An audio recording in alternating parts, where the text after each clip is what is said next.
Welcome to Batavia Spotlight, where we get to know more about our community organizations and businesses here in Batavia and in the local communities. I'm Ellen Huxtable, your host. And today we're welcoming Jay Curtis, the President and CEO of Fox Valley Christian Action. Jay, thank you for joining us today. Can you tell us a little bit about Fox Valley Christian Action for the people that don't know about you? I'd love to. Thanks for having me here today, Ellen. The mission of Fox Valley Christian Action is to partner with local churches in loving and caring for families in under-resourced communities. Our primary focus are families living in public or subsidized housing communities or low-income private housing in Elgin and Carpentersville to the north of us and Aurora to the south of us. But we also do serve a limited number of families in the Tri-Cities area. Now, your services are wide-ranging and go far beyond what some people might think of you. So can you tell us a little bit about that range of services you offer? Absolutely. We kind of think of it as two sides to the house. We have what we call our Riverwoods ministry and then our Riverworks ministry. Riverwoods is our summer camp ministry. Over the last several years, we've brought out about 800 kids and teenagers from these low-income communities. We bring them out for a week of summer camp for young kids. For teenagers, they come out for a variety of leadership camps, all at no cost to their families. Just a great opportunity to get the kids out of their communities, get them to a place where they can think differently about themselves, about their relationship with the Lord, and about their future.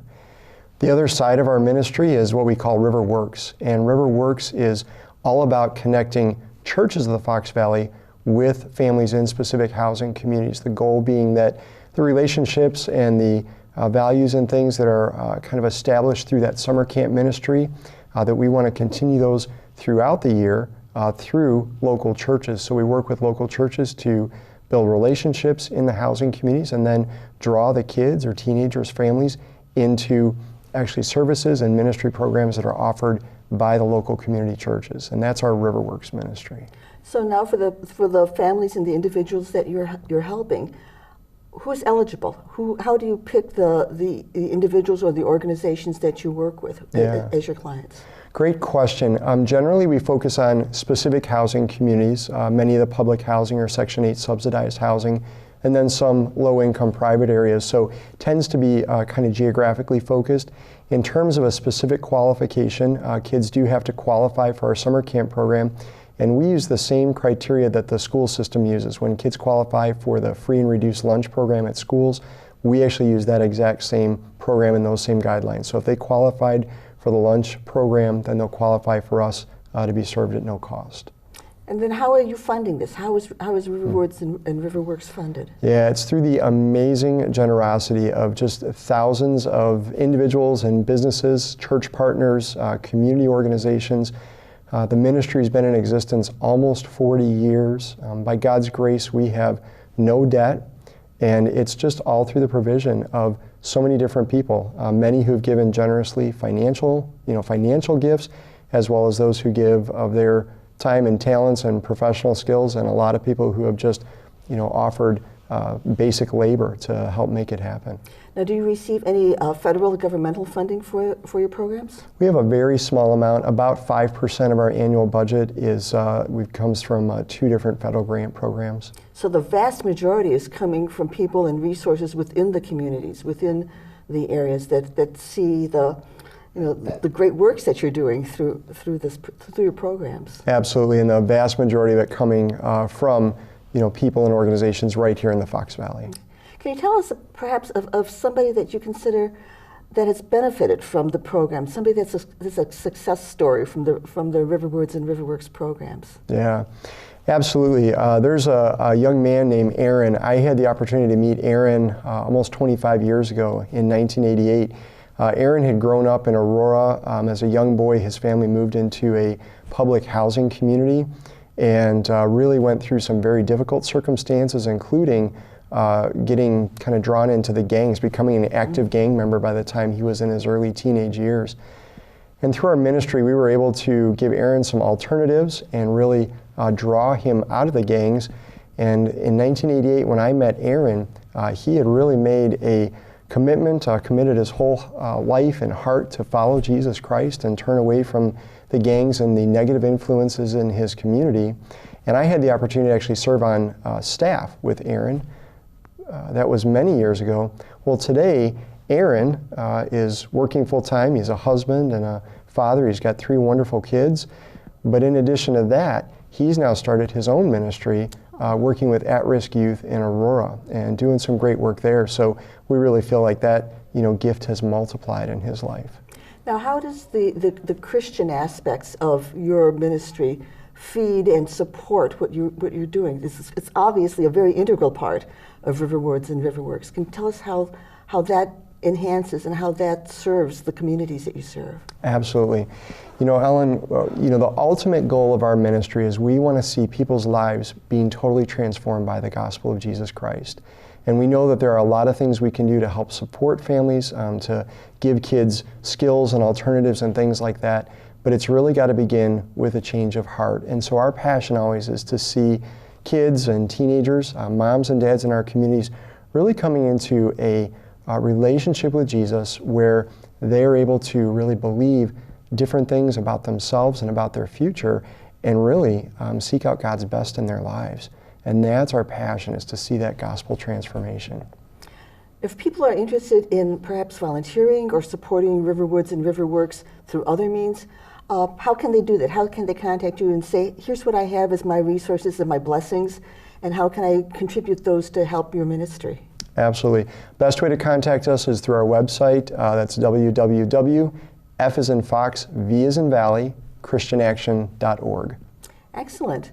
Well, thank you so much for joining us today, Jay, and thank you for telling us about the ministries and the successes that you've had there, and maybe Riverwoods and Riverworks to go for 40 plus more years and serve the community and the people in it. So thank you so much for joining us today and telling us this. Thank you. We will be right back. Hi, I'm Tom Wangler, president of Confident Air. Regular maintenance can prolong the life of your furnace and keep your energy costs to a minimum. Plus, there's less of a chance of a breakdown on a cold winter night. Your furnace needs proper care and attention to keep it running smoothly, so you don't end up paying too much for heating during the cold winter months, or worse yet, with deadly carbon monoxide poisoning. We recommend an annual inspection to ensure safe operation. Confident Air, your trusted home comfort professionals since 1992. The Kane County Chronicle is your best source for news and information in print and online in the Tri-Cities and Caneland. This is Chronicle Country. This is Chronicle Country. This is Chronicle Country. This is Chronicle Country. This is Chronicle Country. Downtown Batavia, always moving by nature. Recreation. Nature. The arts. Specialty shops. Restaurants and services. Downtown is everyone's neighborhood. Come, celebrate. Meet friends. Unwind. See you downtown. The Drendel and Jansen's Law Group has practiced law in Aurora since 1961 and in Batavia since 1994. We focus our energy on representing people and businesses and families in the local community. We represent clients in Kane and surrounding counties in matters ranging from divorce to wills, business law to zoning. We focus our efforts on planning and working towards positive resolutions for businesses and families. When clients need someone to fight for their interests, we're ready, willing, and able to act as aggressive advocates to protect their interests. Drendel and Jansen's Law Group with offices in Batavia and Aurora and located on the web at batavialaw.com. Hello, I'm pleased to host Andre Salas from the Fermilab Office of Communication. Andre, thank you for visiting with us today. Well, thank you for having me. It's great to be here. Well, I think many of our viewers might know something about Fermilab, but can you tell us, for those that don't know, what is Fermilab? Certainly. Fermilab is a particle physics laboratory, and what that means is we build really big things to look for really small things. We're looking for the smallest building blocks of matter to figure out how the universe works. And as not necessarily a rule, but the smaller the thing you want to find, the bigger the thing you got to build to find it. So that's the science that we do, very large machines to find very small particles. Now, I know that for a long time, Fermilab was noted for having the Tevatron, which is that big circle that you can see from the airplanes. Exactly. Now, when the Tevatron was shut down, I think some people thought that Fermilab was going to go away. Yes. So can you tell us what are the plans for the future of Fermilab now, and the present too? Sure. The Tevatron was superseded by a machine called the Large Hadron Collider, and that's at CERN in Switzerland. And that is basically the same type of machine that Fermilab had, only 4 times larger and much more powerful. So a lot of our people actually work on that machine. We work very closely with CERN on that. That is where that realm of physics is now. It's over in Switzerland. We are not necessarily changing gears, but we've decided to start probing some of the rarest interactions that we can find, science that can't be done the way we can do it anywhere else. So we're focusing on particles called neutrinos and muons, things that will open up new avenues of discovery for us. So the biggest future project that we have coming up that you'll hopefully be hearing a lot about if I do my job correctly is called the Long Baseline Neutrino Facility, and also the Deep Underground Neutrino Experiment. Deep underground. Deep underground. So this is a project where this is a proposed project at the moment, but we would build a beamline on our site that would send these small particles through the Earth. We don't need a tunnel because they go through everything without needing any sort of throughway. And we would send those 800 miles to South Dakota, where we will place gigantic detectors in the bottom of an old gold mine. And so that will be an experiment to study what happens to these neutrinos over these long distances, which is a question that we think could have really interesting ramifications for our understanding of the universe. So that's sort of the big one that's coming up. We have several other projects in the works, a lot of them neutrino related. So now as these neutrinos go through things, you say they go through things and they're going through the ground, do they cause any damage? None whatsoever. Are there something we should be afraid of? There are millions of them going through you right now, and they have been for your entire life, and you haven't noticed. So far, so good then, right? They're generated by the sun, they're generated by the Earth's core, they're generated by bananas. Potassium decay creates neutrinos. Yeah, there goes my banana. So they are absolutely everywhere, and they cause no damage whatsoever. So tell us, why is this kind of research important?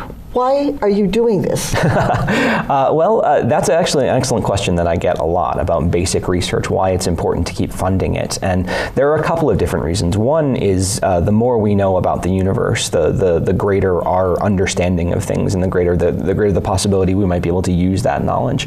But another important aspect of what we do is that as we go forward trying to answer these big important questions about the universe, we also have to push all of these different areas forward as well. So computing technology and magnet technology and things like that.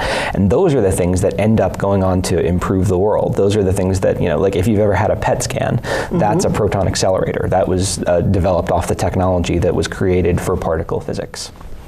So not only do we get the long-term benefits, we also get some very immediate, useful things that we all use every day along the way. Absolutely, yeah, absolutely. That's generally the argument for funding basic research, is that a lot of the most important discoveries that have improved the world have come about by accident from general science funding. The electron was discovered completely by accident, for example. And they're very useful. They're pretty useful, yeah. We're using a lot of those. Right? Yeah. Okay.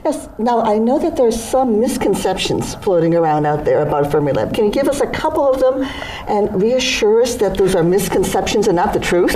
Certainly, yeah. So, I mean, there is a misconception that Fermilab is top secret and that you can't come and see some of the things that we do, and that's absolutely not true. I mean, the site is open to the public every day, 8 a.m. to 8 p.m. during the summer months, 8 a.m. to 6 p.m. during the winter months, and we do public tours every Wednesday, and we don't do any top secret testing or weapons testing or anything like that there that you wouldn't be able to come see and understand. A couple of other, there's no danger to people coming to visit, and there's no danger to our employees either. I mean, the radiation levels that we have are pretty low and they're maintained pretty well.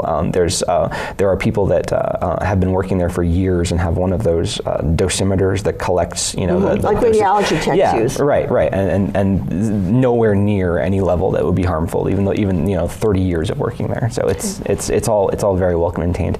The other misconception that I love, that I hear a lot, is that we have a herd of bison. Oh, they're wonderful bison. Yeah, we have a herd of about 28 bison, and some people think that the bison are there as canaries in the coal mine for us. Like if the bison topple, then we know to get out of Dodge because something horrible is happening. There's two reasons that that's false. One is that we don't do anything that would cause that, and the second is that bison are much bigger than we are. So, if anything, You're the canary. No problem, Andre. You're the canary. The bison are perfectly safe. Indeed. Now, how's Fermilab funded? Fermilab is a U.S. Department of Energy laboratory. It's funded through the Office of Science. So we are almost entirely federally funded. Some of our projects get additional money from research grants and from the National Science Foundation. Hey, and real briefly, what kind of programs do you have for the community? Oh, so many. So the most basic one I mentioned already, which is the public tours. Every Wednesday at 10:30 a.m. we do a public tour that's free. Anyone who wants to come and just join the tour can, and that gives you the basic overview of what Fermilab is. But we also do, we have a very strong education department, and they're in most of the schools in our area, and they do classroom stuff, but they also bring students to Fermilab for field trips and things like that. We have a Saturday morning physics program for high school students. We do an open house every year for families. We run a teacher resource center, and we have what's called the Letterman Science Center, named after our second director, Leon Letterman, which is basically a hands-on science museum for families. The thing that I would actually really suggest is if you go to our website, which is fnal.gov, you can sign up for our community newsletter, which is called Science Next Door, and that has a complete calendar listing of everything that the public can come to during that month. So. And people can come when they are interested in it, come to the large building that looks like this. Yep. And which is the Wilson Hall. Wilson Hall, yes. And there are maps in there, I understand. Mm-hmm. And yep. so people can actually come when the facility is open yep. and learn on their own, as well as waiting for some of these special events. That's absolutely true. Yep. Great. Well, no, Andre, thank you so much for being with us. And you want to repeat once more how people can learn more about Fermilab and get connected? Sure. So our website is www.fnal.gov, and that should have the information that you need. Good. Well, thank you very much for letting us know all this really useful and interesting information and what Fermilab can offer to us. Thank you. Thank you. And we will return. Hi, I'm Tom Wangler, President of Confident Air. Regular maintenance can prolong the life of your furnace and keep your energy costs to a minimum. Plus, there's less of a chance of a breakdown on a cold winter night. Your furnace needs proper care and attention to keep it running smoothly, so you don't end up paying too much for heating during the cold winter months, or worse yet, with deadly carbon monoxide poisoning. We recommend an annual inspection to ensure safe operation. Confident Air, your trusted home comfort professionals since 1992. The Kane County Chronicle is your best source for news and information in print and online in the Tri-Cities and Caneland. This is Chronicle Country. This is Chronicle Country. This is Chronicle Country. This is Chronicle Country. This is Chronicle Country. Downtown Batavia, always moving by nature. Recreation. Nature. The arts. Specialty shops. Restaurants and services. Downtown is everyone's neighborhood. Come, celebrate. Meet friends. Unwind. See you downtown. The Drendel and Jansen's Law Group has practiced law in Aurora since 1961 and in Batavia since 1994. We focus our energy on representing people and businesses and families in the local community. We represent clients in Kane and surrounding counties in matters ranging from divorce to wills, business law to zoning. We focus our efforts on planning and working towards positive resolutions for businesses and families.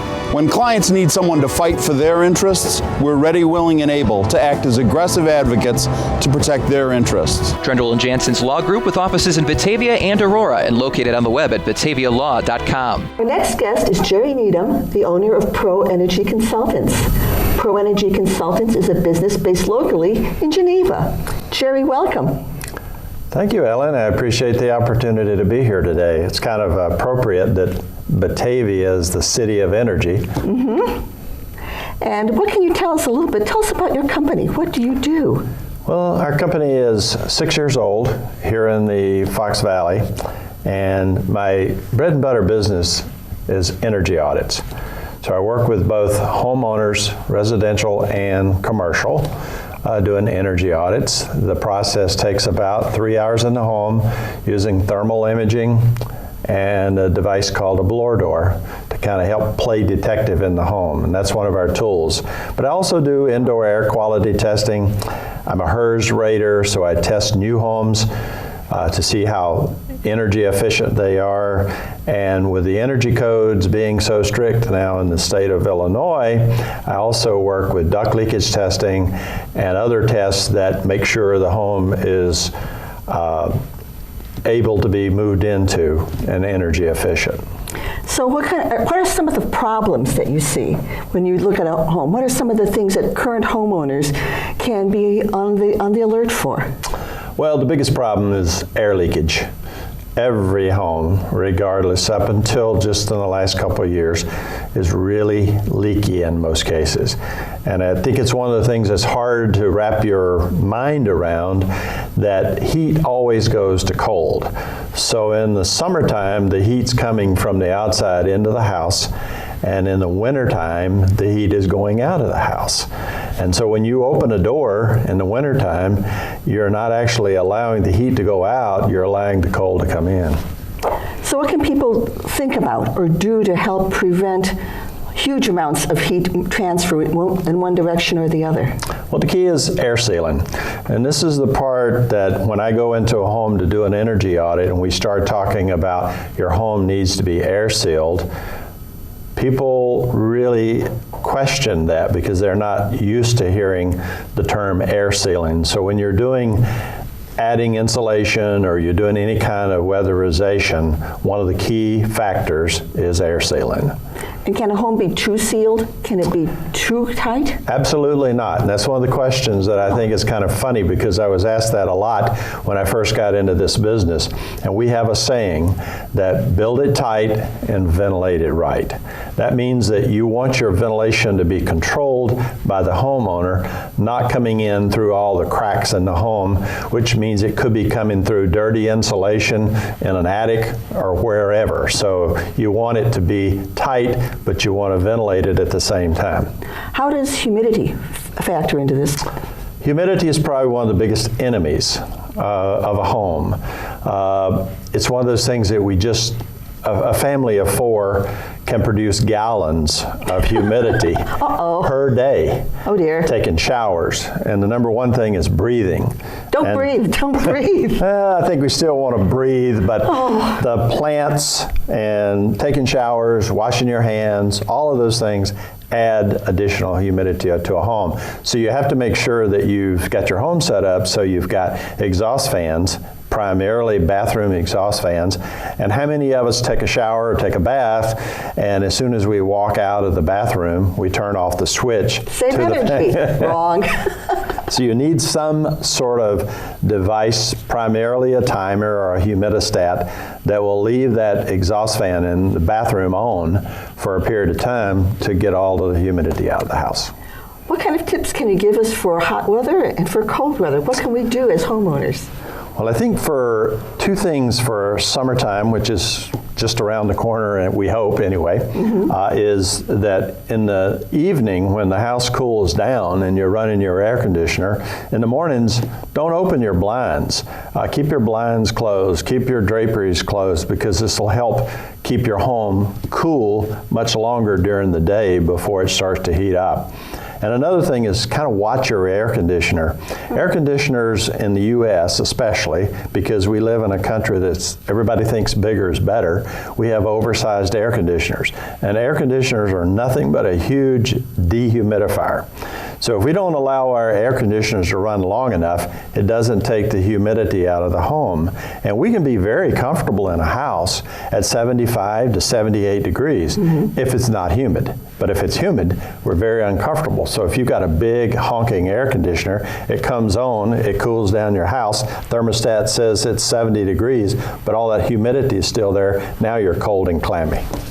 So when should people think about calling you? When should people think about, gee, maybe I should get Jerry or another company like Pro Energy in to talk with us or to assess us? What are some of the indicators? Well, I'd hope they'll call me any time of year, but we usually try to say that we need some sort of a temperature difference between the inside the home and the outside the home. And it really doesn't matter whether it's hot or cold. So if it's hot in the summertime and you've got your air conditioner on, there's a difference between the temperature of the outside and the inside. In the wintertime, same thing. So if it's 70 degrees outside and 70 degrees inside, that makes it a little more difficult for our thermal imaging process. We have some tricks that we can play to get that to work, but for the most part, that's the only thing they need to be concerned about. Now, one of the things you mentioned was that there was a rebate, and rebates mean money, and money means something that we'd probably all be more interested in saving or conserving. Can you tell us a little bit about that? Oh, I'm excited about that. It's been going on now for about 4 years, and it's the Nicor Gas Company rebate in this particular area especially, and you can get up to $1,400 or $1,200 depending on how much work needs to be done in rebates on your home. And you can save more than enough money to pay for my energy audit just from that alone. And it's a customer funded program, so everyone who's paying their gas bill, there's a line on their gas bill every month that says Home Energy Efficient Program or something like that. Now, is that only for people that are on the Nicor gas, that pay Nicor for their gas, or is it for anybody? It's anybody who gets their gas eventually from Nicor. So in other words, there are these companies out there to call consolidators that you can sign up for, but that gas is still coming directly in some fashion or form from Nicor. So if somebody were to contact you, would you be able to tell them whether or not they're eligible for this, but by their address? Is that something? Yes. Everybody in the Chicagoland area, except on the right on the North Shore, are Nicor customers. Okay. So then the rebate would cover the cost of the audit, presumably, or at least a good part of it, and then they would know how to spend money to make their home more comfortable, more efficient? Oh, yes. It's an education process. So many times I'm the one who's the supervisor on those jobs because I don't actually sell anything. I'm strictly a consultant. But after the fact, if the homeowner decides to go with the Nicor rebate program, I may be one of the people that's brought in to supervise the jobs. And if somebody has a house that's perfect and wonderful and is saving energy already, then having your audit would help them perhaps make the house more saleable. How many of us would like to go to the doctor and the doctor says you're healthy? Absolutely. And it's the same way with your home. You know, I used to feel guilty when I went to a home and couldn't find something wrong. Very rarely do I not find something, but it's always a good sign to find out you do have an energy efficient home. So now if people are curious, or especially about this Nicor rebate, or about what their home is really like, how can they best contact you? Well, there's several ways. My email address is jneedham@proenergyconsultants.com. Also, you can reach me at my phone number, which is 630-770-4994. You can also go onto our website. That's www.proenergyconsultants.com. And you had mentioned to me that you have a video. Is that available on your website? Something Yes. that talks about this? It's on the website. And what does this video cover? It covers pretty much everything we've talked about today. You can actually see what's going on during an audit. I'm usually in the home about 3 hours, and this will show you what goes on in those 3 hours. Well, great. Well, Jerry, thank you so much for being with us today and for giving us some really useful hints and tips. And thank you very much for tuning in to Batavia Spotlight. I'm your host, Ellen Huxtable, and we'll see you again next month.